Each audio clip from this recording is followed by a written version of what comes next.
you know, I can't complain. I can't say, you know what, I'd rather not have tweezers in my blade.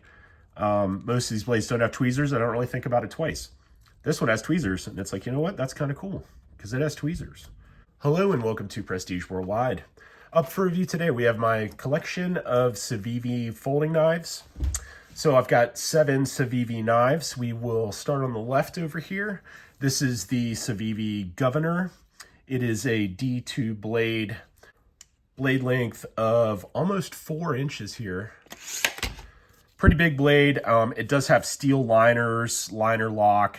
The liners are skeletonized, so that's one good thing. It's a nice strong knife, has a good jimping on the thumb ramp. D2 steel, looks like brass washers, thumb stud opening, G10 handles. They're blue. I think they're appealing to the eye. The blade does have some faceted cuts on the spine. It's got Torx fasteners, easy to take apart, deep carry pocket clip. It has a G10 back spacer. Good overall knife. I got it a few years ago and I'm pretty happy with it. It's a large D2 knife. There are many like it, and this is a cool one. It's not the smoothest opening knife. It's not the lightest weight knife. It's not the most of anything, but it is pretty good. Okay, so we will move on to the Appalachian Drifter. This is one of my more favored knives because it's unique. So you've got your front flipper tab, which I like doing it sort of from the back here, but you can front flip it. Let's see if I can get this. Okay, it takes a little bit of practice to get the front flipper on this. A little tougher than some other front flippers, but it's certainly doable. This has Nitro V steel, so that's the proprietary Civivi Chinese steel. I don't know a lot about Nitro V. I know it's a little bit more rust resistant than D2, does not hold an edge quite as good, but it's certainly better than 8CR13 MOV. So Nitro V is a pretty good steel. I do like how this one has the purple on it. I mean, I'm not a huge fan of purple. I don't have a lot of purple knives, but this one is pretty cool. It was on sale at Blade HQ, I don't know, about a year ago, and I thought it was cool. I think it was like 40 bucks. It's got carbon fiber, and then what looks to be, I guess this is G10, purple G10. It's a little heavy for its size. You know, the blade is only, let's see, it's only about 3 inches, probably a little less than 3 inches. So this would be legal just about anywhere you want to go in the United States. It's going to be legal. Kind of a cool deep carry pocket clip, sort of angles with the knife handle. The blade has sort of a fuller up here, which is pretty cool. It's a really light duty blade, very lightweight. I'm going to weigh all these after I get through just with a quick overview. We're going to weigh them. We will measure the thickness as well. This is just a quick once over, and then we'll circle back and get the weights and the rest of the measurements. But definitely cool factor. This one gets points. It's probably my only purple knife, actually. I just think it's cool. Yeah. Anyways, so that is the Appalachian Drifter. And also, I live near the Appalachian Mountains, so extra cool points because, yeah, Appalachian Mountains are cool. You know, I see them every day. Next one is the Civivi Scintilla. Now, this is a Blade HQ. I'm guessing it's an exclusive. It was included for free when I purchased, I don't know, I had to spend like 150 bucks or something like that. It was like one of those Black Friday deals or something. I forget the exact deal. But you spend enough money, you shop there enough, you get enough points on your membership, you get free stuff occasionally. So this one has a D2 blade, really tiny knife, but even for large hands, and I do have large hands, it's doable. You've got the option of your flipper tab or a thumb stud opener. It is a liner lock, steel liners, and they are skeletonized. So it's a little chunky, a little heavy for the amount of blade you get. You know, this blade's probably about 2 inches, 2¼ Let's see. Well, about 2½ actually, for the actual cutting edge. You can choke up on it. This choil is functional. It's pretty cool. It's got textured G10 on the handles. As I mentioned, it's got the steel liners. It's got brass washers. Opens up pretty nicely. Definitely cool. Olive drab is cool. Deep carry pocket clip. Open construction around the back with some chrome bolsters there. Pretty cool knife. All right, next up we have the Brazen. I do like that it's a burgundy. I think this is my only burgundy knife, so kind of cool points. The burgundy on black works pretty good. D2 blade steel, Tonto blade shape. Let's see, this one's got the deep carry clip. It's got the G10 back spacer. It's got a steel liner, probably skeletonized. Yeah, it is skeletonized. So, you know, pretty good weight to blade length ratio. We'll check that here shortly. Cool points for a few reasons. This one's also really good in the hand. You know, as I mentioned before, I have large hands, and this finger choil here is just in the right spot. It feels good. There's jimping on the back side of the thumb stud, which doubles as a, you know, finger choil extension here. Jimping on the back. Just seems like a real robust, good knife. I have another one of these that's in a one of my bug out bags. So I really like it, and I would depend on it as a primary folding blade in a survival situation, or even just a hiking, camping situation. Okay, next up we have the Relic, the Civivi Relic. This one is D2 again. You don't get a thumb stud, you only get a flipper tab. So you can open it up however you want, as long as it's the flipper tab. There's no no secondary means to open it like this one and this one have, and this one. So yeah, really nice jimping on the back of the blade. They give you about an inch of jimping there.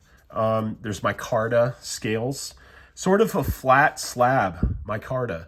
And I do like micarta. When it gets, you know, when it gets wet, it's still grippy, and I think it looks cool. It feels cool. I definitely like micarta. I even like it more than the G10 in most scenarios, but G10's okay too. Skeletonized liners, and these have like a box. It's almost like a ladder shape on the skeleton. So it's sort of like, this thing's really boxy. It's a real boxy sort of shape on the handle, and then on the scales as well. You don't really get to see the scales too much unless you're looking for them, but there it is with the box ladder shape on the scales. This one is cool because it has tweezers. These are tweezers, so eat your heart out, Victorinox Swiss Army knife fans, and I'm one of them. I have a lot of Swiss Army knives. Eventually, one of these days, I will do a video on all my Swiss Army knives. That would be cool. I have a ton of them. And then, okay, so these tweezers are good. They're not exactly as sharp as the Victorinox tweezers are. The corners are rounded. Not going to give you the best sort of for ticks or for splinters, you know, stuff that you actually need tweezers for. It's not going to do tweezer stuff as good as the Swiss Army knife, is the Swiss Army knife tweezers. These are bigger though. They might be better at just some light duty tweezer tasks, but you know, hey, you got a set of tweezers in your folding knife, and you know, I can't complain. I can't say, you know what, I'd rather not have tweezers in my blade. Most of these blades don't have tweezers. I don't really think about it twice. This one has tweezers, and it's like, you know what, that's kind of cool because it has tweezers. You know, if they wanted to, they could probably put tweezers in all these knives. It would cost an extra 30 cents each to make. They'd charge us an extra $5 each. I wouldn't complain if I had tweezers. Now, where's my toothpick though? We have tweezers here. They didn't think to put a toothpick. Anyways, you know, if you're out on the river camping and stuff like that, and you're eating some you know, baby back ribs or chicken wings or something like that, you're gonna need a toothpick, like bad. Just gonna have to deal with it. Hopefully you bring your toothbrush and stuff. All right, last up, we have the Civivi Vexer. I had to look this one up, to be honest. I've had it for a couple of years and just sort of forgot about it. I mean, I knew it was there. I have pretty good organization on my folding knives, so like, I knew it was there. just never really used it. Bought it from Blade HQ, got it for like 40 bucks. D2 blade. One thing so that there's a lot of things I like about this knife. One thing I don't like about it is this choil just seems to be huge, and it takes away from the blade length. I would rather that they have this blade run all the way down, because it has enough handle. I don't need more. I don't need to choke up on something like this. You know, this little opening here, it's pretty cool. I guess you could open it that way if you really wanted to. If you really wanted to, I wouldn't do it on a normal basis. Flipper tab works great back here. And one cool thing about the flipper tab is that it's sort of skeletonized in and of itself. So that's kind of cool. None of these other flipper tabs are even big enough to be skeletonized. So it's got a big flipper tab. I do like the tan G10. It looks cool. Deep carry pocket clip. G10 backspacer, and this backspacer goes almost all the way up the knife. Seems a little excessive, a little too much backspacer. I mean, who cares really? Skeletonized, really good skeletonization. You gotta kind of have a truss structure here where there's very little metal. I don't know if you can see that, but there's very little metal in here. The metal is enough to give it rigidity and strength, but it's not enough to really weigh this thing down with, you know, with adding a bunch of weight to it. So, you know, you lose a little weight here, you lose a little weight here, and you lose a little weight here. So kind of offsets, you know, it's not the best knife. It's not the best or worst of anything, really. It's a good knife. It's got good steel. It's got good, you know, good specs. Looks pretty good. Looks actually better than pretty good. This thing looks awesome. But not my favorite knife. So let's go ahead and weigh these up and see what the blade thicknesses are.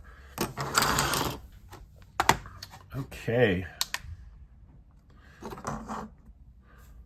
So we will go in reverse order and start with the last one I reviewed, which is the Vexer here.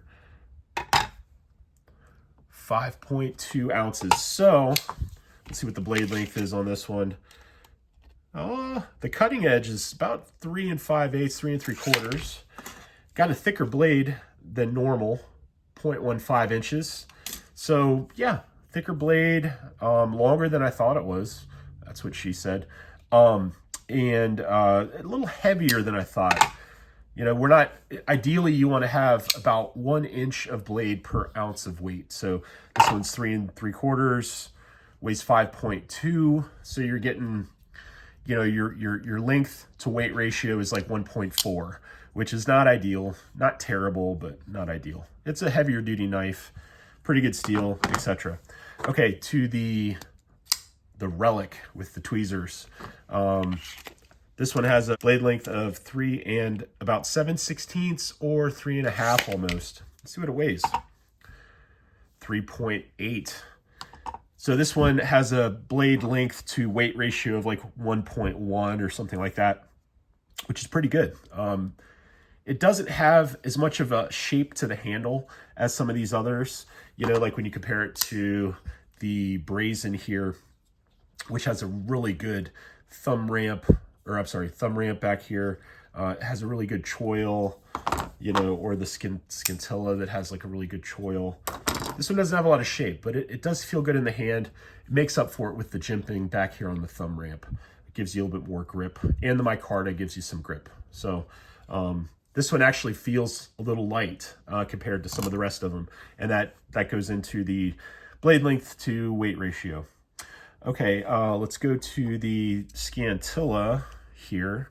And I think I measured the blade at about 2 and, let's see, what was it? 2 3/8, 2 7/16. I'm guessing it weighs 3.5. 2.7, okay. It weighs less than I thought it would. Okay. So this blade length to weight ratio is about 1.2, give or take. It's really not terrible. And I do like the fact that it says Blade HQ on it. I think this one might be one later on in life, a few years down the road, where I could put it on eBay and get more than I should for it, just because it's sort of a limited run type deal.